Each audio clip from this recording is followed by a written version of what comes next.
Good day. So we just want to give a nice little demo of our drone training kind of setup that we're going to go with to Guyana. It's okay to say Guyana? Yeah. So this is, we're going to use to Guyana. So here I have a 9-channel radio link controller. There's an actual real-life drone controller, wireless. I have the receiver here in a box that we built to communicate with the computer, so we don't have no kind of USB or trainer kind of connections which will normally go to this port in the back here. We remove that so it gives a more realistic feel, right?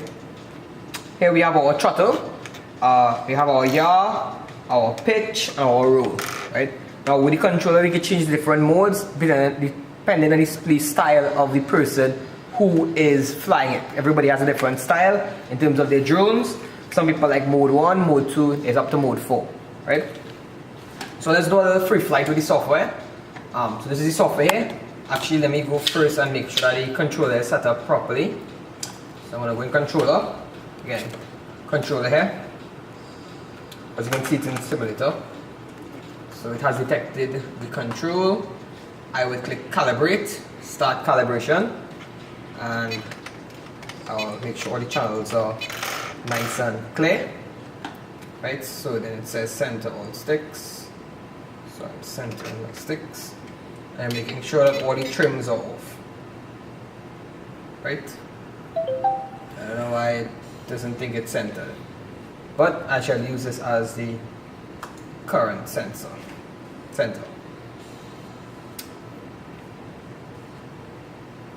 First thing I'm going to do is assign the throttle. This is setup basically. Then I'm going to do pitch. So pitch essentially causes to go forward and back on the drone, right?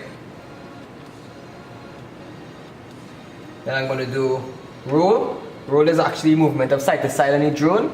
That's how the drone actually moves side to side. That should be rudder, right? Yaw or rudder or yaw. And yaw essentially causes it to change direction on the plane, right? And that should be our controller setup. Now I like to always look at the fine tune, and a deadband is basically the kind of slight play on each controller. So that's something to take note of. As you can see, the pitch has a little play here. So I'm just going to add a little 1.01% deadband, and when I check out the drone, I'm making sure that it aligns with my controller, right? So I'm going to save this, calibration, main menu. So this software is really nice. It's actually made for drone racers, but again, it can be used for anybody who is doing any kind of training in the field of flying aerial vehicles, well, multi-axis aerial vehicles. So let's go in strawberry. Let's go strawberry. Let's go no track. And I'm gonna give you guys a run through of the kind of different views and the different flight modes it have on the software that we're using, and probably do a little test flight, kind of see how well it is. So as you can see, the software is loaded. Right here we have a 980 Ti that helps us run the software. We can select a multiple of drones. All of these are FPV, right? Our FPV means is first person view. So normally when you fly these type of drones, you normally have a kind of headset, a VR headset that you use to see exactly what the drone is seeing. But not all the time you might wanna, you can fly a drone like that, especially for like photography and stuff. You still have to have a nice little straight line view of the drone. So that's the kind of setup there. You can change the camera angle, like in the fancy DJI Phantoms and stuff, and you can change the field of view, right? I'm going to just double check and make sure that all my axes are trimmed. So this is how you actually, this is a kind of camera noise that you would normally see. That's why I kind of got a little darker, but let's make it clear for now. I'll actually start off in this mode. So this is the field of view. So this is what I would be seeing as a drone pilot, right? So I could probably just fly the drone. Oh, sorry, let me see. Let me just reset that. So right now is actually acro mode. Now, acro mode is an acrobat mode of a drone. That's probably the hardest way to fly a drone, because essentially what happens is that whatever angle you set the drone to go on, it stays at. And I don't want to fly in acro mode, and I forgot to change that. So I'll just toggle here from acro to 3D to horizon to level. Level mode is what most DJI Phantoms actually fly in, right? So again, I'm gonna give you my view as a pilot, and this is how I would fly. So I'll bring the drone towards me, right?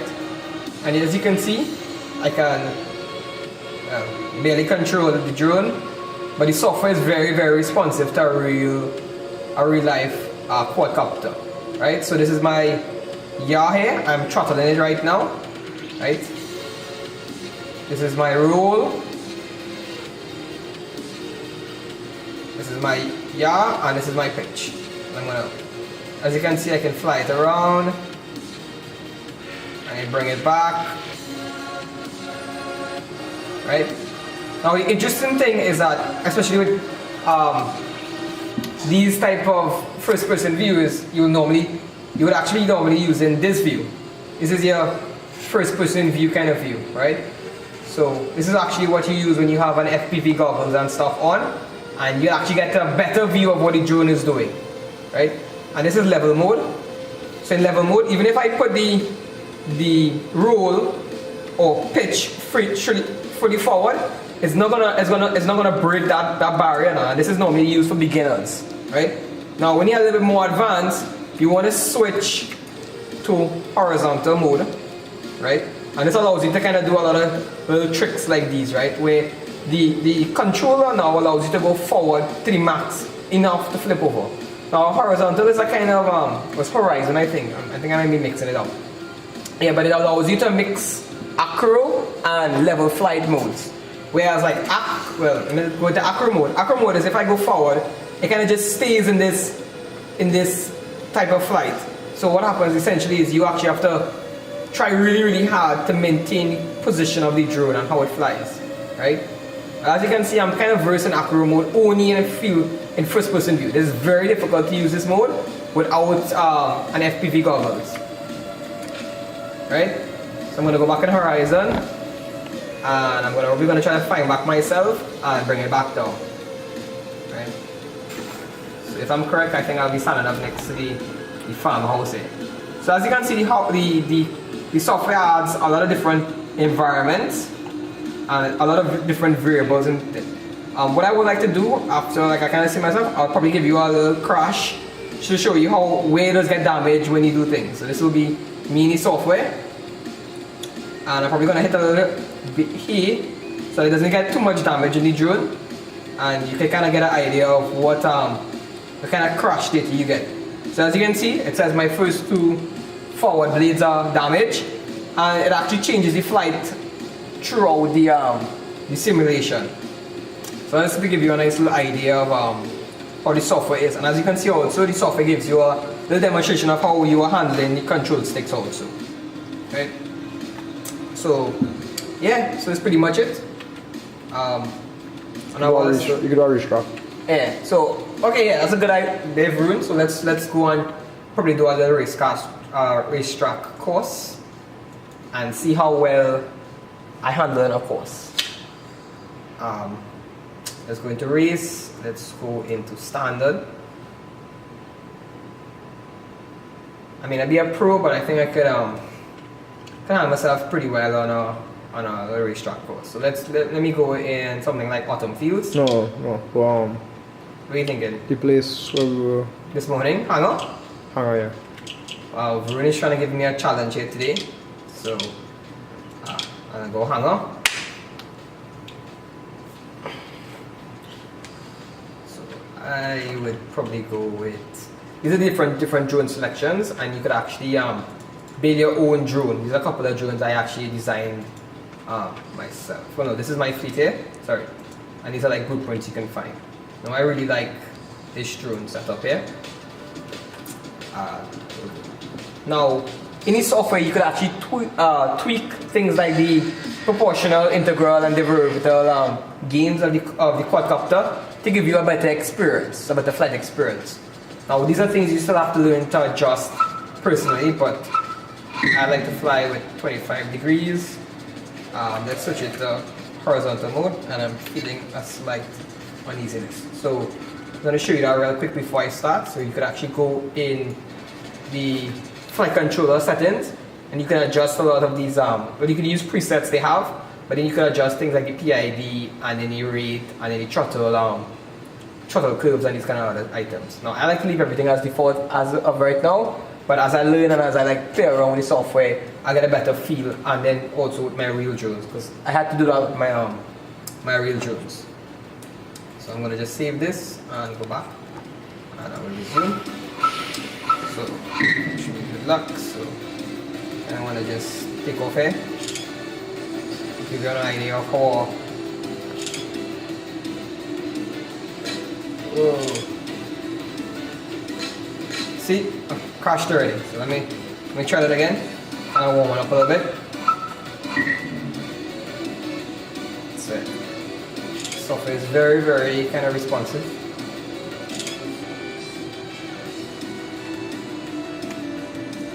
I think I just missed that marker.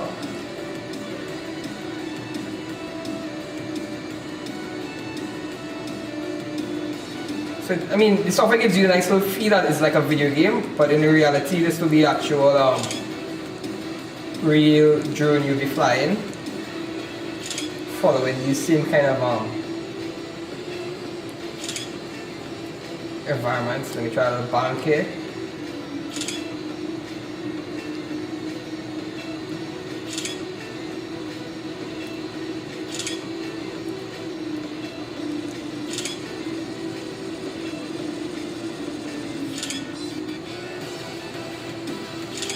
And then we're back to start here. See, I mean, there's a nice little beautiful view of how the simulator works.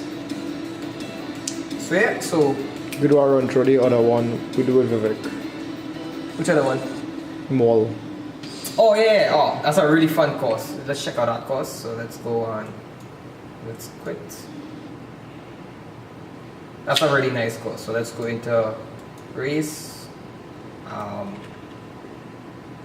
So as you can, it feels a lot better when you actually have a real controller, not like a flight simulator kind of controller, because it adds a nicer weight. I kind of like to have my my neck strap on for the better feel. So let's try the Hanover race course. I hope it's this one. Yeah, Might be similar.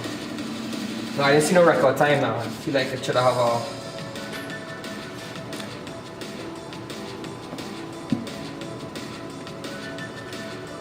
Now previously I was running this software on a 760M NVIDIA GTX 760M and it wasn't getting good frames, but now that we run it on a 980 Ti, the software moves very, very, very flawless. Right? So let's make sure everything looks pretty nice, adjust it for wind and stuff. I'm going to just stick it up.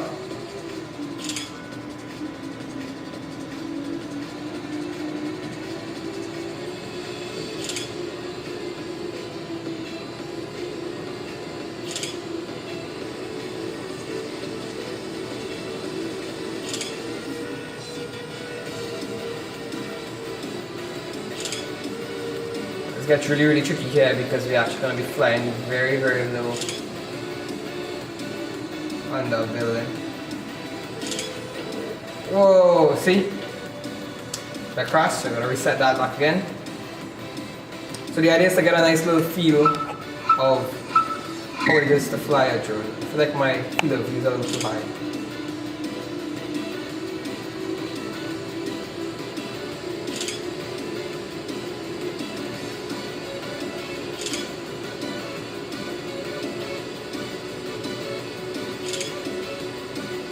Let's try this again.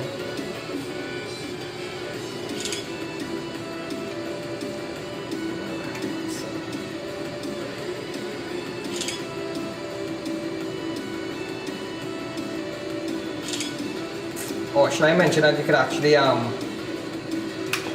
toggle these kind of views here? But this is for more like training purposes because you will never really get this kind of view from a drone.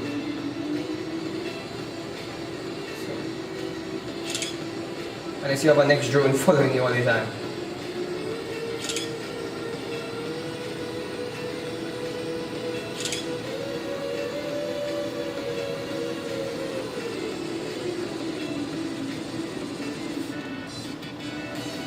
Kind of lost the marker there.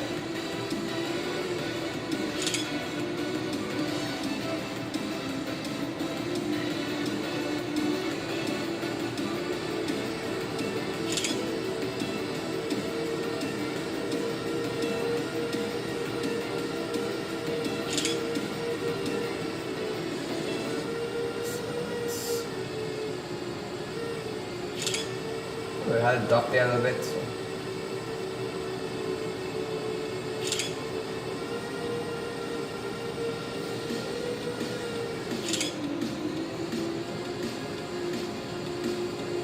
You guys think I could fly underneath the bridge?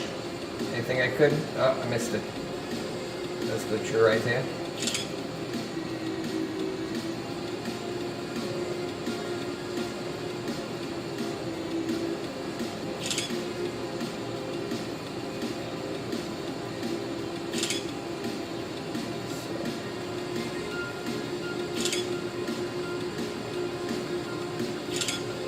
Oh, didn't see that marker there.